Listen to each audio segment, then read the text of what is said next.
It's our first time doing one, man. Love it. Love it. Ready to hit the ground running. 2021. Here we go. And it's a pretty powerful one. So let's get this party started. We're going to be talking about creating Facebook ads. And Gus, you're going to take us through the process. And I'll probably interrupt you here left and right on no problem on Facebook ads. Are you going to take us through creating a Facebook lead ad or just a Facebook ad in general? I'm going to go with lead ad, and kind of taking it back from what we were talking about the last time. This is part 2, guys. If you want to go from the very beginning, I definitely recommend you check out part 1. We kind of really went in depth into just Facebook ads in general, what works, what doesn't work, and one of the things we started doing last time, Tristan was doing it last time, was going and creating an ad, right? And people absolutely went bananas. They loved that. So he said, hey, we're gonna do that, in the next session as well. And one of the things we mentioned in that webinar was the top performing ads. I'm Gus. I'm the CEO and founder of Power ISA. We manage at any point in time 350 different Facebook campaigns across the US and Canada. And every month we publish the top 3 campaigns that are performing the best, right? And this is based on conversion rate to appointment, to live transfer, that initial conversion. So we ranked those, and we were talking about those, a couple weeks ago. And all of them, Tristan, the top 3, the top 10, and I'm pretty sure like the top 100 are lead ads. They're focused on lead generation, the lead generation. All right, so just to answer people's questions before they ask, well actually, we already got one. Where's part 1?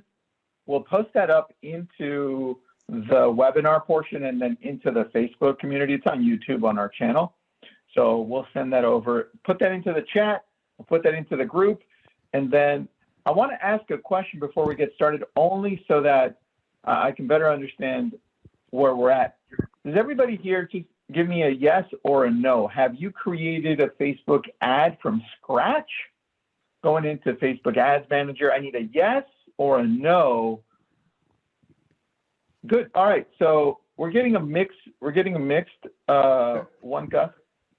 So if you want to go over when you start, what's a campaign, what's an ad set, what's an ad, or I can jump in when you start there as well.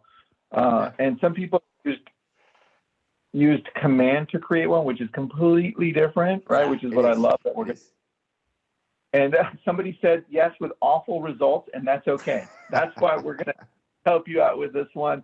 And can you also tell me one more thing before we start? Can you hear us clearly? Because I'm actually dialing in this time. It's not my computer audio. All right, good. Elaine, how about Gus? Can you hear Gus well too, in and out? Hey, everybody. Hey, everybody. How's it going? Can you hear me? Hear me okay? Okay, that's great. All right, we're good. Perfect. Thank you so much. Gus, take it away, my friend. Okay, awesome. Well, thanks so much, Tristan. We want to dive right into it. We want to make it as actionable for you folks as possible. Like Tristan mentioned, there's a couple different parts, right, to creating a Facebook ad. And there's 3 basic concepts you have to understand. There's the overarching umbrella object, which is called the campaign, right? It's a campaign, and you have to make some decisions, and we're going to walk you through the UI and what the campaign is. Then there's the ad set. So campaign, there's not a ton of really interesting things in a campaign, except you want to get the campaign objective. What do you want to do with that campaign? And we're going to go with lead generation. We want to generate leads. We're talking about real estate. We're talking about generating buyers and sellers. We want to generate leads. That's where we want to go to. There's a lot of other objectives for Facebook campaigns, tons, and they're all awesome. If you want to generate leads, lead generation objective is kind of the one you want to jump into, right? And that's where, for me, the interestingness of the campaign ends. That's pretty much it. That's what we want. The next really interesting piece of information is the ad set. The ad set, to give people an idea what that even means, is where the targeting happens for the campaign, right? You can set the location. You can set the kind of prospect you want. You can put the budget. You're able to put the budget at the ad set level. So for me, the really interesting part of creating a campaign is about the ad set. Where are we going to place this campaign? Is it going to be, in where my digs in Seattle, Washington? Is it going to be in Ventura, California?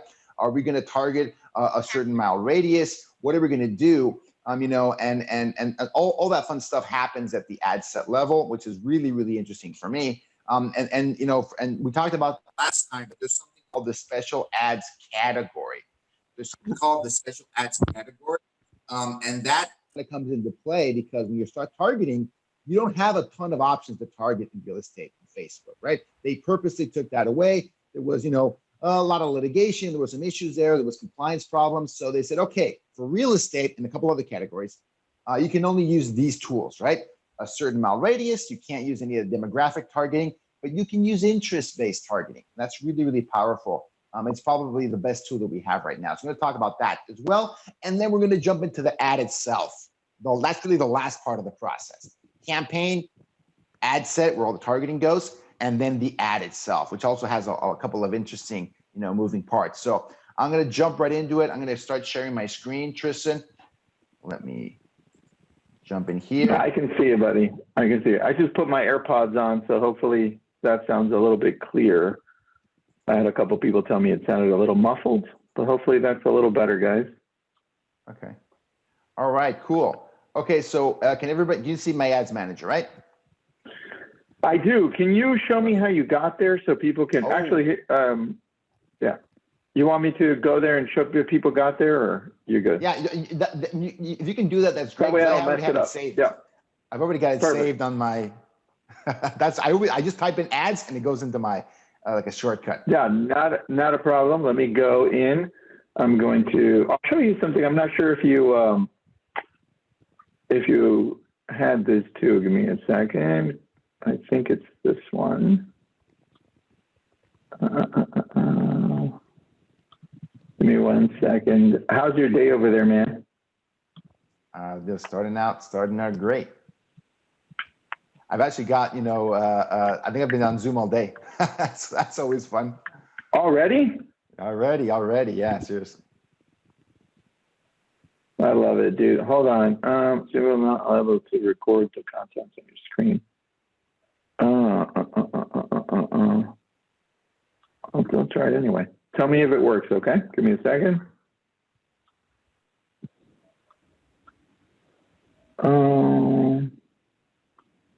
All right. Tell me if you can see this, Gus. Yep, I can see LabCoatAgents Facebook group. All right. Perfect. Okay, let me take everybody on. I've grouped everything on the top. Look, I don't know if you know, Google had this cool grouping thing while you're at it. I didn't even know that. Very cool. Yeah, you right-click it, and then you put new tab in a group. Anyway, Love it. That's how I group everything. Here we go. You see the little plus sign right over here? You would go to the little plus sign, click it, and then you would simply go down to add, create an ad. As soon as you create it, it brings you to the ads manager of Facebook on the back end. And then the one we're going to create for now, just leave this as auction. You're going to leave that simple. You're going to go and click down on the middle. So you have awareness, consideration, and conversion. You want to go to lead generation. And then it's going to give you some options underneath. It's going to say, well, what do you want the campaign name to be? What do you want the ad set to be? What do you want the ad name to be? And for simplification, let's just leave it like that. We're not going to name it. You can name it whatever you want.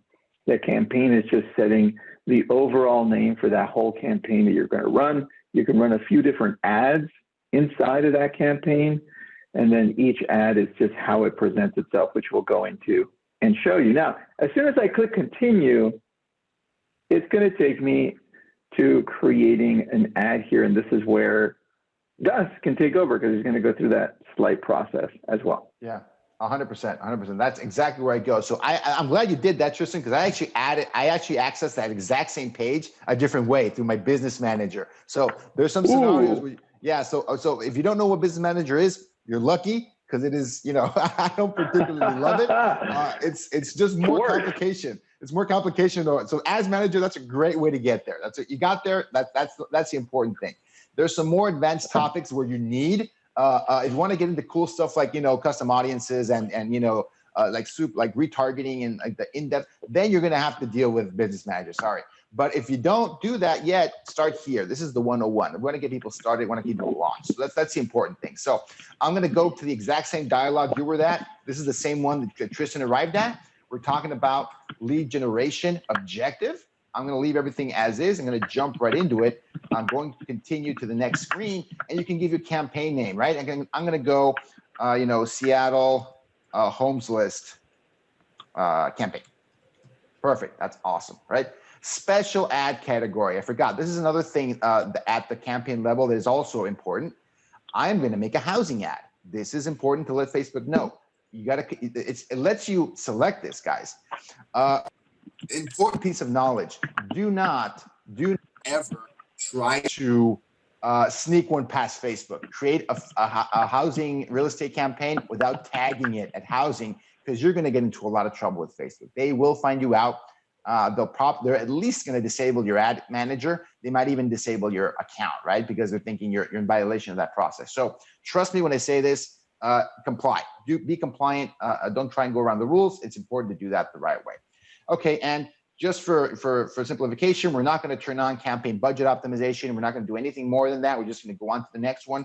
And it's going to ask us some information about the ad set, right? It's jumping us automatically. Here's my campaign, the campaign object at the top level here on this little window here on the left-hand side, Seattle Homes List campaign, and automatically created two more objects, new ad set and new ad.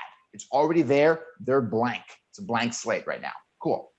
I'm going to call this is going to be an ad set. So like I said before, ad set is really used for targeting, right? It's how you're going to target the ad.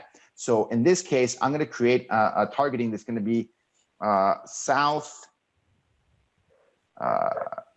End and Homes List. So the reason I'm giving it that name is because I want it to be have a geography, right? You know, this is going to be like a Seattle Homes List. This is my South End part of my campaign, right? I'm going to do a South End Homes List. That's what I'm going to do. I'm going to keep it simple. As far as pages go, you have to have a Facebook page to make this work. I've got a couple different pages that I can use. Let me just grab the one that I use for me. Wait, oh shoot, where did I put that guy? South Bay Home Deals, cool. South Bay, that's a Facebook page that I generated. It's a Facebook page that I put my ads, I host my ads under, and that's where it's going to show that the ad is from, right? You got to choose a Facebook page to make it work. Daily budget. I would every time I'm testing out an ad, I at least put $10 a day, at least, probably 10 to 20 the first few days while I'm testing it out to see what happens. And everything else you can kind of leave the same. Okay, here's where the targeting happens, right? This is the interesting part, audience section, the audience section. This is, again, if you want to go deeper at some point, this is the 102 level, which is custom audiences and saved audiences. We're not going to cover that today, but we're going to cover the very basics of it, which is where do you want to run this campaign? By default, look, it put mine, run mine in the entire United States. And you can see a little gauge here on the right-hand side, which is called audience definition. And here it says, well, your potential reach is 220 million people, right?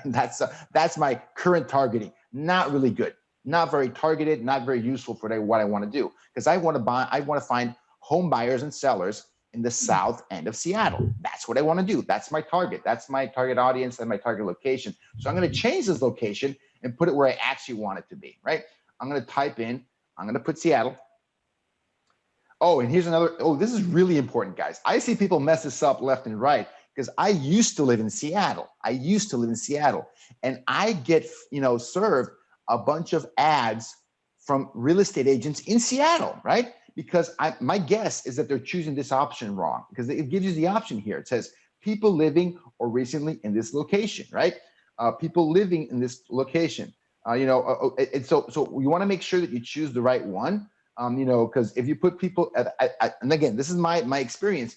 If you put people living in this location, it's just going to show you people that are actually there versus people that were recently there. Yeah, I was recently in Seattle for sure, because I still have my team there. I still have partners there, but I don't live there, right? So you want to make sure that it's for people that are living there, that are going to be placed in that location. And you want to put Seattle, Washington. Oh, Seattle Seahawks. No, not Seattle Seahawks. Seattle, Washington, United States, the very first option, and it's going to put it there. So another interesting thing about special ads category, the smallest radius you can use is 15 miles. It's 15 miles. You get to drop the pin on where you want that 15 miles to be centered, but it has to be a 15-mile radius minimum. So I'm going to use this functionality. I'm going to click on drop the pin, and I'm going to drop a pin a little bit more towards the south end of Seattle. Okay, so I'm gonna pin this a little bit towards, if you know Seattle, this is the downtown area. I want to target the south end a little bit more.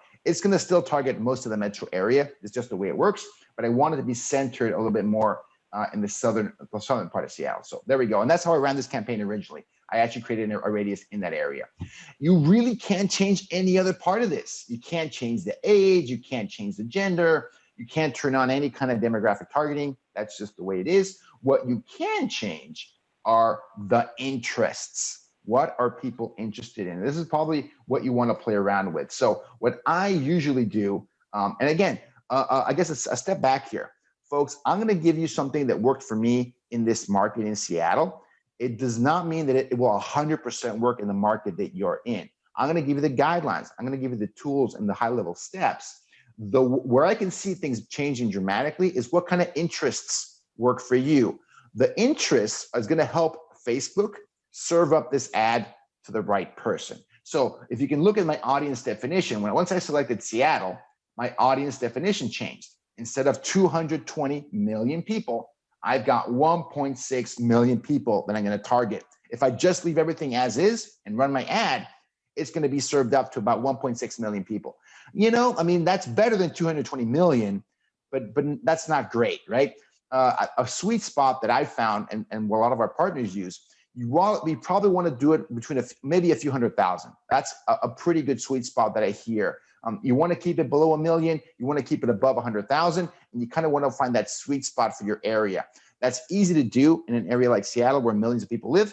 It might be harder in other markets. That's why it can go as low as 100,000, but you never want to go above 1 million. It's just a little bit too broad. So I'm gonna use the interest-based targeting to narrow it down a little bit. So what are people interested in? If someone is looking to buy a home, right? This campaign is about homes lists, right? Who wants a home list? Someone that's looking to buy a home. What other things could someone that is looking to buy a home be interested in? So I'm going to type in Zillow. Why? Because that's worked for a lot for me in the past. It's something that people are definitely interested in. It's not. Let me just browse that interest real quick. It's not coming up for me in the search for some reason. So I can actually browse the different interests that there are. And there's all kinds of interests here. It's pretty crazy, you know, what people are interested in. And this is based off your behavior on Facebook. It's based off your likes. It's based off what you do, what you're talking about. So I'm going to choose Zillow. They literally have a category that's Zillow. They've got one that's Realtor.com. People that are interested in Realtor.com. Why is that a good interest? Because I bet that if someone is interested in buying a home, they might be talking about Zillow. They might have the papers around Realtor.com around Zillow. And I'm going to drop real estate for good measure, so you guys can see what that would look like if I just drop the general real estate interest. People are just interested in real estate in general, okay? So I went from 1.6 million to 560,000 people, right? So my recommendation is you always want to try targeting, interest-based targeting, and see what kind of result you can get, right? How many leads do you get? What's the cost per lead on that result? And it's always good to compare with a different ad set, that has open targeting. Open targeting. What is open targeting? You don't click anything here. You put it in Seattle, you drop the pin and you're done. That's open targeting versus interest-based targeting. Does that make sense? Hopefully it does. It totally does, buddy. Can you hear me a little better now? I hear you about the same. I hear you loud and clear. There's a little bit of a muffled sound, Tristan, but I hear you loud and clear. I can definitely make out everything you're saying. Cool. All right, cool. Okay, there we've got him. Okay, so we've got the ad set up. This is my interest-based ad set. Right? I can go on to the next one. And then we're talking about the ad. This is the ad itself. This is the ad. And this is where it gets, really interesting. There's a lot of stuff on. I love this UI and I hate this UI because there's a lot of stuff going on. And I don't totally see why there's a lot of tools out there that help you, simplify this process, because this can be intimidating, this view right here, even more so than the rest of them, right? This one I see a lot of people struggle with a little bit. So I'm going to go with, Seattle. I'm going to name this ad, number one. This is going to be, South and Seattle Foreclosure Homes List. This is one of the ads I'm going to create, right?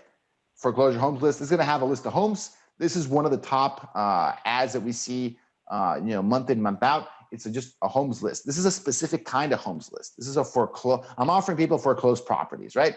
And if you've been doing online marketing since the Craigslist days, Google pay-per-click, Facebook, this is one of the ads you can run, right? And you're always going to get some interest in an ad like this. Some people love foreclosure lists, some people hate them.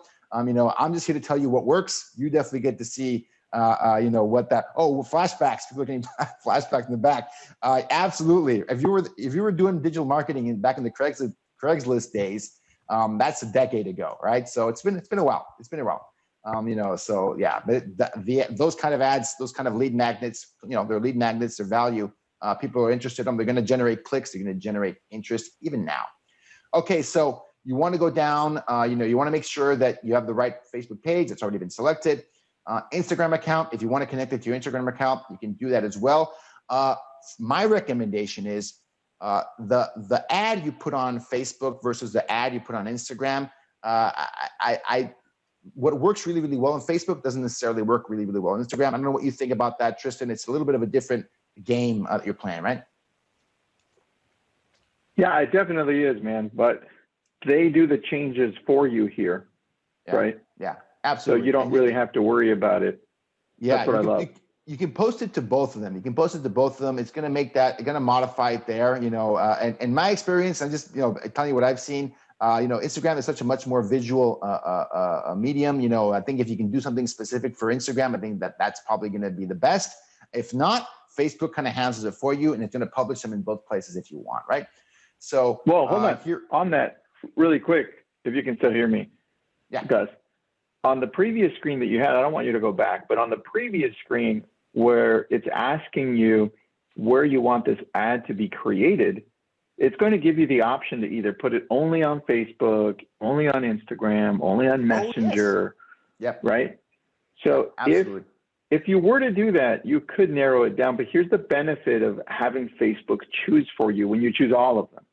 What happens is Facebook's algorithm starts going on, and then it says, hey, Gus, it looks like most of the leads that are coming through are coming from Instagram. So let us shift some of those funds over to that place better. And then you're letting the algorithm do its thing. And I think that's the important part to that.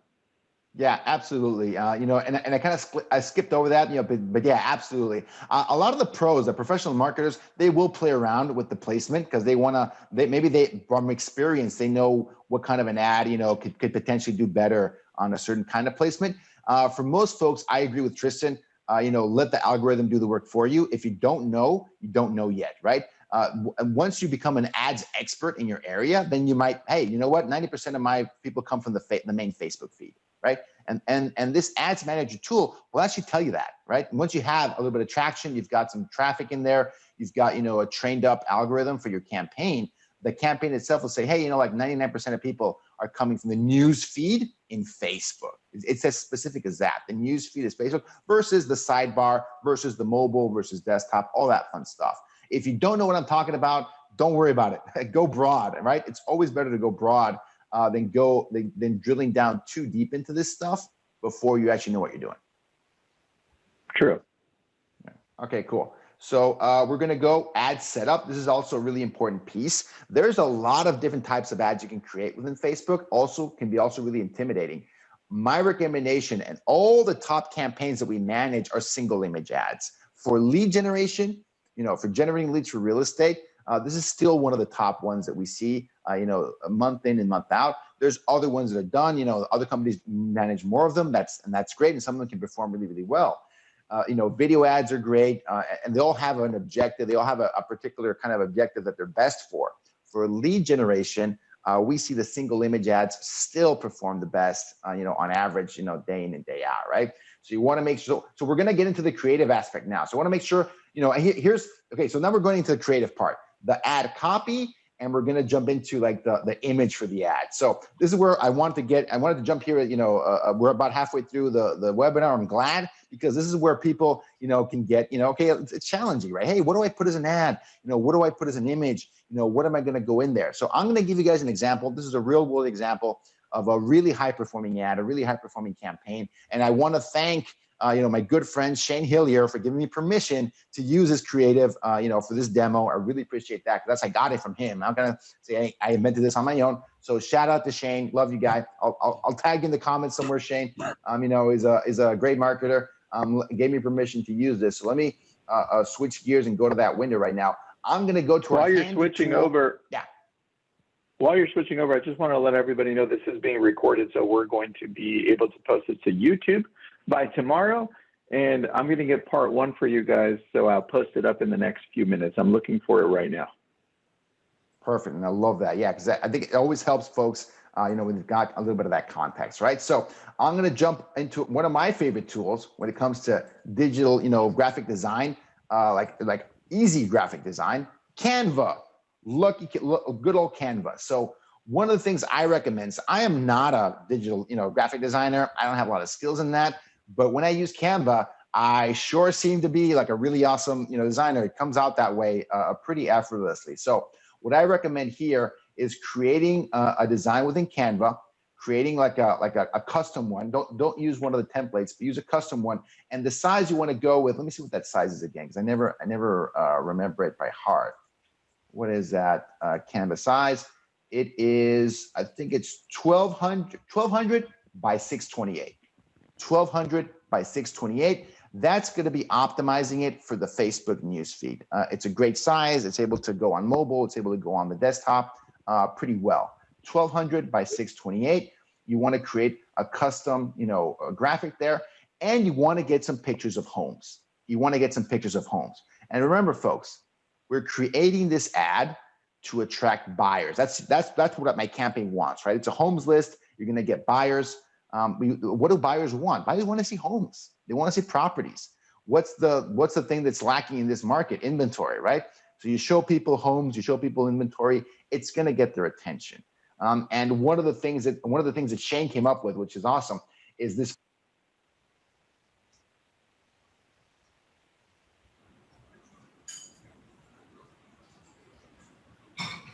Gus, I can't hear you, but it might be mine. No, you cut out, Gus. You cut out for just a second. Gus, Can you repeat that last can't part? hear you. Can you repeat the last, about 10 seconds? Oh, we kind of lost the audio there? There it is. You're back. Okay. All right. Okay, cool. All right. Yeah. So yeah, thanks for letting me know, because I was talking, 100%. Might have missed some of that. So, here, you want to, one of the things I like, and this is what I got from Shane, who's awesome, is this design, the 4 panels. It's a good balance between getting a good amount of homes in there without being too busy, without saturating it too much. I've gotten great results with an ad like this. This is what a lot of marketers use. Maybe you've already seen ads like this, right? In your Facebook newsfeed, you're going to see the 4-panel design. You're going to see the front of properties, and then like a kitchen or like a deck or something. You can kind of mix it up. And this is all about testing. You want to do, right? You always want to do testing. Are you showing images of the actual homes in foreclosure in the ad? So great question. So when you start using images for ads, number one, you have to own these images. That's actually number before, if it's a homes list or is it a foreclosure, whatever kind of list it is, you either have to own these or you have to have permission to use them. Super important. Actually, that's probably the number one thing you want to do right. And it's all about being compliant, guys. Sometimes I see people kind of go on Zillow and get, images, go on the MLS and get images. You can't do that, right? You have to use your own images, or you have to get permission from the person who owns them to use them in an ad. So that's number one. And number two, are the images of actual foreclosed properties? Are the images of actual, let's say, and the foreclosure, type of ad, that's just an example, guys. You can actually use the exact same design on a homes list of homes below a certain median price. Homes in Seattle below 600,000, which is the median price for homes in that area. The actual the type of homes list doesn't really matter. You would use the same design, this same 4-panel grid, and you want to show nice looking properties, things that will get your attention. So answering that question, I actually use these exact images in this ad when I ran it in Seattle. These are the exact images I had. These are images that I owned and had permission to use. These weren't foreclosed properties that I was putting on that ad. it was just a home list. And I used this for actually multiple kinds of home lists, right? Because it was just a good looking homes and really nice looking properties, right? So that's, hopefully that answers that question. You know, because I would use this not just for a foreclosure ad. I could use this for a median home price ad. But this is how I would construct it. You want to put these images, these are all 4 individual images. There are 4 individual images. You bring them, import them into Canva, you resize them, and you want to make sure they fit on your 1200 by 628 grid on there, right? And it's pretty easy to do. You know, the grid is going to be behind you. You resize that picture to be in there. You want to make sure you've got a little bit of white space between that. And that is the creative part of it you want to make, right? You're able to download this straight out of Canva. Boom, I've finished up I've imported my photos in here. I've resized them to be in. I'm downloading this, download as PNG. While that's working in the background, I'm gonna do like a chef style. I'm actually gonna skip to what the finished product looks like because I don't wanna assemble it all right now. But I wanna go back to the ads manager and kind of show you what— I love how you said chef style. That's good, man. It's like, bam, it's done. It's boom. This is what it looks like at the end, right? So I'm gonna call you Gussie Flay. Gussie Flay instead of Bobby Flay. It's Gussie Flay. Show us the end product, Gussie Flay. 100%. So we're jumping into it, and let me share my screen again to show you guys. Voila, chef's kiss, right? This is what it would look like once I've uploaded that image. When you upload, where it says, you know, add the median here, this is where you would upload the image into this ad. It's a single image ad. It's a single image ad. And this is what that grid is going to look like once it's been uploaded, right? Once it's been uploaded. What's missing at that point, right? That we didn't have before, and that is the ad copy. That is the ad copy. So here, I don't want people to get, you know, caught up into, you know, oh yeah, this is a foreclosure ad and nothing works. Guys, look at the structure of this. This is actually the same structure that I would use for a homes list, any kind of homes list ad. This is the type of ad that we're talking about. I put some emojis in there. Emojis get people's attention. This is interruption-based marketing. You actually want people to stop scrolling. I love this preview on the right-hand side. This is the feed they're going to see. This is going to be the page that the ad is going to be originating from, South Bay Home Deals. This is going to be pretty much what they're going to see, that first line. That's why I put those emojis in there. That's why I put that catchy title. Attention, South End home buyers, right? I've got a foreclosed property list. Attention, South End home buyers. Awesome, you know, a great, hard to find property list. You want to have a catchy, clickable headline. A catchy, clickable headline, whether it's foreclosure or not. Foreclosure is an example of that. And, you know, and then you can go into more detail because, again, guys, remember, the headline is pretty much all they're going to read. That's all they're actually going to see. They're going to see the image and they're going to see the headline most of the time. In this ad, I've got a little bit more detail about what that home list is, how to get it. And then I've got a call to action, right? Free homes list, the best deals in this area. And that is kind of there's not a ton of creative in this ad. You know, it's the image and it's the really awesome call to action. I've got a really valuable lead magnet that I want to give you. You know, click here and learn more for more details. And where does that take people once they click on it? Do you put a specific link to that? That's the next thing. That's the next thing I want to go into, Tristan. And that's because we're going to use a form. We're going to use an instant form that people can actually put some questions into, right? And we talked a little bit about this in part 1, where why it was important to put questions in these ads. Number 1, if you don't put any questions in the ads, by default, Facebook will auto-populate their information and then boom, they click on learn more and they don't see anything, right? Hardly just click an acknowledgement and they're done with that ad, right? Well, there's some, I recommend you probably might not want that, right? Because you're going to get people that clicked on it by mistake, that didn't really want to do it. Hey, look, Meg's saying the questions have changed everything for us last time. I mean, so congrats to you, Meg. You not only you're learning and you're executing. You're taking what you're learning and you're applying it in real life. One of the big lessons from last time, guys, and that's part 1, is put questions in your ads. Put questions in your ads. You're going to get better qualified leads. And there's a bunch of ways to do do it. You can create landing pages. You can do a lot of awesome marketing tips and tricks. My recommendation to get started down and dirty is create a form.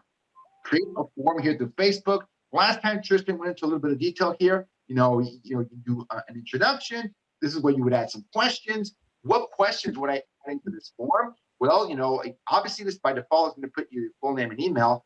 I would like to get people to actually give me their phone number, right? Okay, phone number is another one for sure. I want their phone number. What else would you like to know, right? Tristan, what's the question you guys put in a lot of your Facebook forms for leads? Well, we typically put, are you looking to buy in the next 90 days? Or are you currently working with a real estate agent, right? We're always looking for just the motivation, questions that help us find their motivations. And also, Gus, we went a little bit into it last time, and I actually recorded like a 6-minute video to show people.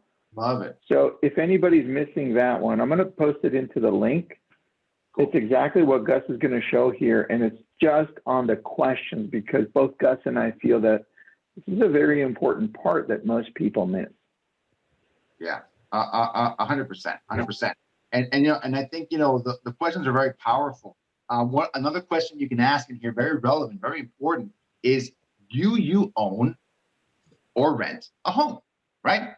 Another really interesting question, really powerful. And and we can go on how many questions you can add. Typically, I see marketers are not adding dozens and dozens of questions. I'd be at the high end, probably adding 10 questions, maybe a little bit more than that. But the reason there is no longer like, is it the perfect question or not? The reason you want to add questions is because it further qualifies the lead. That's the reason. You don't want to just make it as easy as possible to fill this out. You want to add a little bit of friction. And you can ask them, do they currently want to rent a home? Like Tristan said, are you looking for something to move in the next 90 days? Are you going to be further out? There's a couple of different ways different things you can ask in this form. The important concept I want you guys to take home is that you want to add some friction. You want to add some friction because a lead that has been through a little bit of friction is much more likely to pick up the phone, to respond to that text message, to be responsive overall.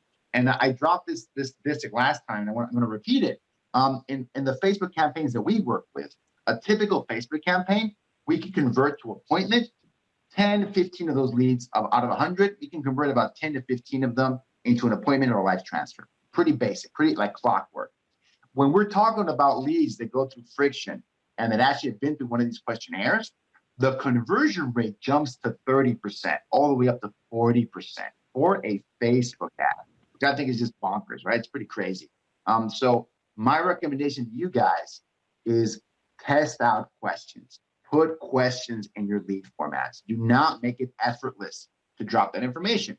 It's worth trying out. You can really bump up your conversion rates. And this is the even wildest statistic, guys.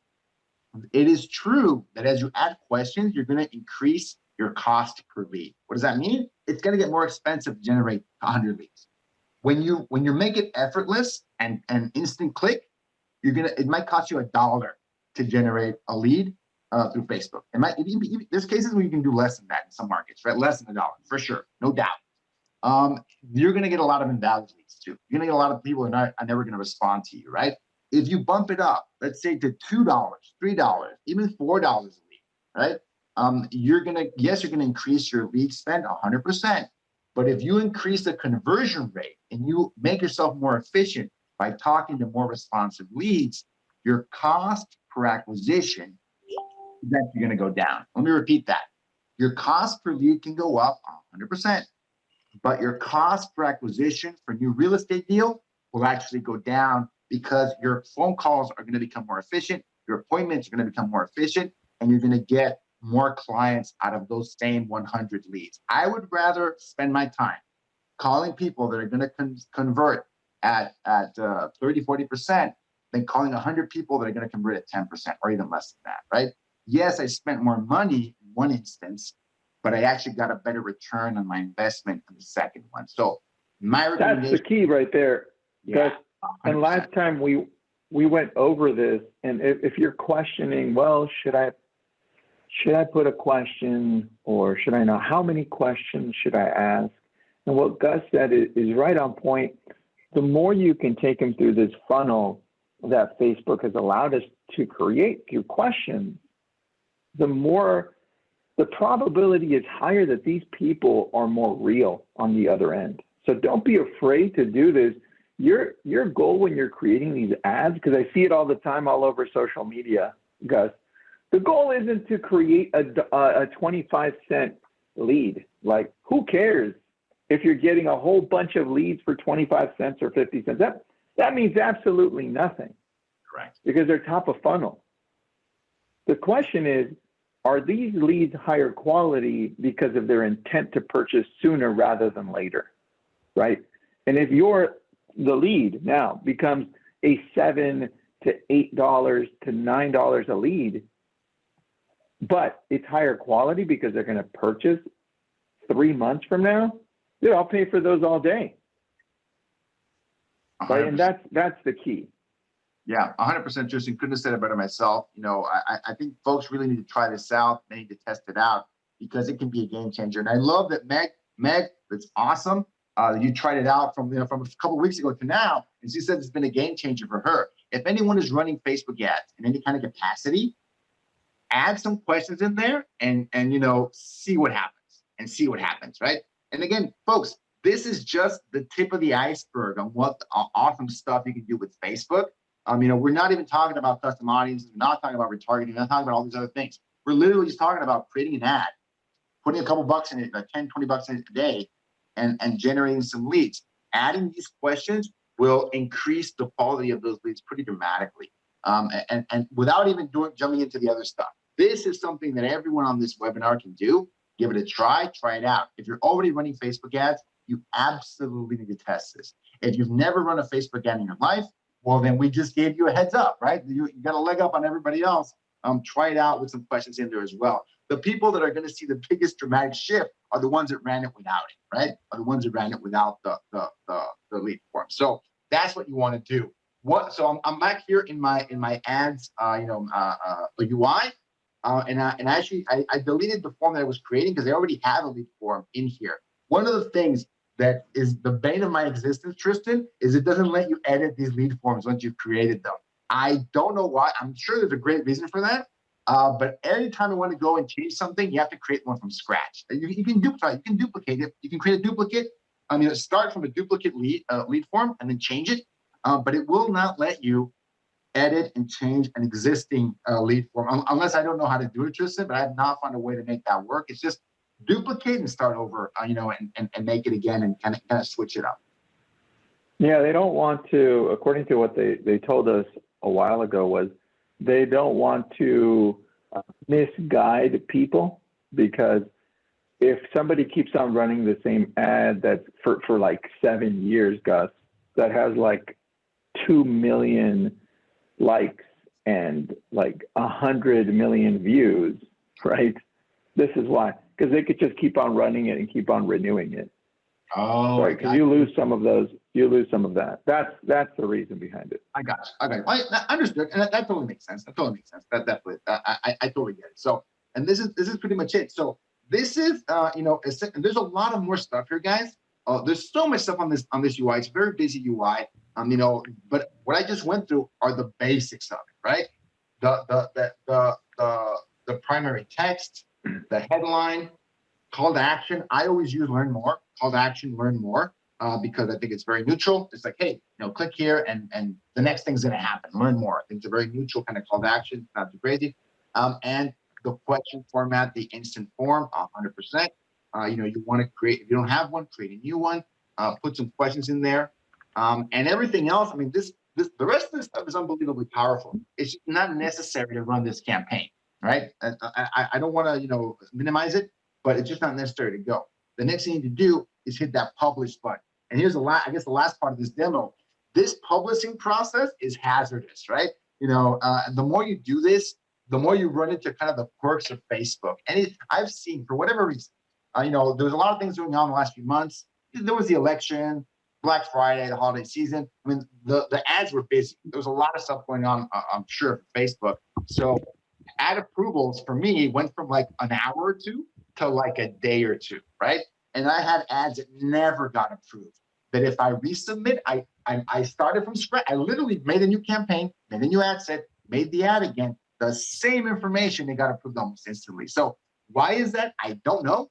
I just know that you have to have a little bit of patience sometimes with the Facebook Ads Manager. It's just the way it works. It is probably, arguably, the top, advertising platform in the planet right now, maybe next to Google. So I'm pretty sure they're busy. It is 10 times more complicated than Google, in my opinion, because of the creative aspect, right? And the targeting aspect. And the reason it slowed down was because of the special ads category that they added for credit, for housing, for employment, right? And then on top of that, we're seeing ads for, we were seeing a lot of political ads, fake news.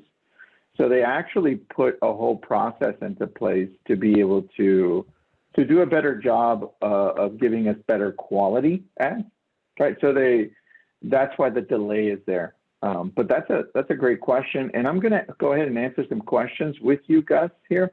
I think we definitely need a part 3, right? I think so. We need a part 3 to this, but here goes. Here, I'm gonna start with Greg's question. It says, our lead forms often get fake emails or telephone numbers or have other agents filling them in. Are there recommended ways to validate these leads before moving them onto an ISA or CRM? So yeah, there's a long answer. I'm going to give you the short answer to that question. You used to be able to exclude realtors in these before the special ads category, which I appreciated a lot, by the way. You can't really do that. I haven't found a great way to do it. Not an easy way to exclude folks like that. And fake or outdated information. I find that the harder it is to fill out that form, the less of that I see. So if you're having an issue with invalid or fake information, try the questionnaire. Add some more questions into that, right? I mean, if someone is going to go through the trouble of doing that, they might actually give you the real information. And I would always play around with that balance of 0 friction, maximum friction, and kind of find your sweet spot. I've seen campaigns convert at 41, 42% that have 15 questions in that funnel, in that process. 15 questions. Yeah. And I think that's a crazy amount of questions for anyone to answer, but I'm not going to argue with the results, right? I think, okay, they found a great sweet spot with that amount of questions. That's true, man. That's true. So that is a good answer to that. Greg, and sometimes when you're working on Facebook lead ads or Google pay-per-click or any type of online leads, that's just part of the process. And at least if you can get an email address and you do have an iPhone, you can throw that into the text messaging and see if maybe that works as well. Amolia, how are you, Amolia? Do you use Pexel? Yes, we love Pexels. It's an awesome place to go get free images. And there's also a paid version of it as well. So good one on that. Let's see. Don't forget, guys, that today's webinar is brought to you by Power ISA. That's Gus's company, right? He doesn't create Facebook ads, or maybe he does. But what he mainly does is he runs this amazing company of inside sales agents that help call your leads, whether they're incoming or in their database. The way we've used them for 2.5 years now, Gus, I think, is he calls, well, he doesn't, but his team calls our leads, our database, and he converts them over and sends them over ready to go. And then we can then show them property. So they do a very, very good job of it. They're based out of, Gus, are they all based out of Mexico? Because I know Carlos his English is amazing. So absolutely, all of our ISAs are Mexico-based. All of them, are native English speakers. Grew up in the U.S. So yeah, we definitely have that distinction. Awesome. And then Barbara says, do you use legit foreclosed home photos or generic home photos? I'm going to answer that, and then you tell me, Gus. Barbara, back when we were running these foreclosed ones a while ago, we were using generic ones. We didn't want to use anybody's home because what we've seen in the past is if somebody now owns it, they don't want that home circulating around. So the generic ones, we have better success in doing so, especially if we're allowed to market those according to those according to the copywriting. Yeah, and I kind of alluded to this earlier. The important thing is you own the photos, and they're nice looking photos. That's the number one thing I see people kind of get tripped up on. That's a must, guys. You absolutely have to have at least permission to use them. Yeah, you should own them, and they have to look nice. And that same grid can be used on a foreclosed ad, homes list ad. I mean, it can be repurposed for a lot of different ads because they're just that image performed. It performed really well. So yeah. Very true. Lou says, do you recommend more of the buyer ads and the seller ads? Lou, I think you should definitely test it out. I've done both, and I've done very well with both. But what I did find is over running these since the very beginning is that most sellers are buyers first. Like they have to go and look to see if something is out there that they're willing to move to. You don't usually find sellers that have to relocate, right? Those are few. Most have that intention, saying, hey, let's take a look at Malibu. Let's see what's out there, right? Can we afford it? And then like, oh, maybe we can. This is cool. And then they start dreaming, right? So that's the process, buyers. Michael, where do you get pictures if you don't have a foreclosed list? Michael, Gus, you want to answer Michael's question there? If you don't have your own listings or something to like past photos that you own, you can always look for photos in your same office, people that you know, and ask for permission. Hey, do you own these photos? I'd love to use them for an ad. Can you help me out with that? So that's, when I created this ad, it's actually those photos that I showed in the example belong to agent that's a good friend of mine. And I said, hey, can I use these? I was going to use them to run an ad. I was also going to use them for a class, like to educate people. So I said, hey, can I use them for this purpose? And they gave me permission, and that was the end of it. So if you don't have pictures that you own, that you paid for, that are your property, you can ask another person that owns them for permission to use them. Hey, I'm going to be running some Facebook ads, and I need some pictures of homes. Can I borrow some of your old listings, to use that? I love it. Good one, dude. McKinley is asking, this isn't directly related, but I received an email about your social media calendar. McKinley, yes, that will go out tomorrow. We did build that out, so thank you for noticing that. Elaine, do you know if Canva Pro allows you to use the house stock photos for advertising? That's a great question. I don't know because I don't use Canva, but Gus, do you? Do you know? Oh, I kind of missed that question. What was the question about Canva? Do you know if Canva Pro allows you to use the house stock photos for advertising? Oh, that's a really good question. I never tried that. That would probably be a really good way to go around that. If you can find, images that you can use on an ad, like rights free, royalty free. Oh yeah, I hadn't even thought about that. Like stock photos. I mean, so, that could work. Gus, our audience is saying yes, they've looked into it. So there you go. Love it. The power of the community.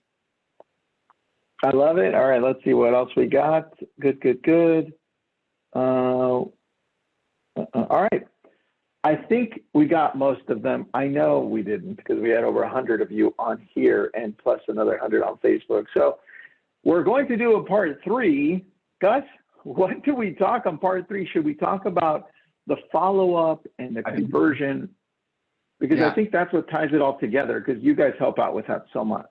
100%. I want to go into that. What happens after that? So we talked about, the setup for this. We talked about creating the ad, the creative. We talked about the instant forms, the questionnaire.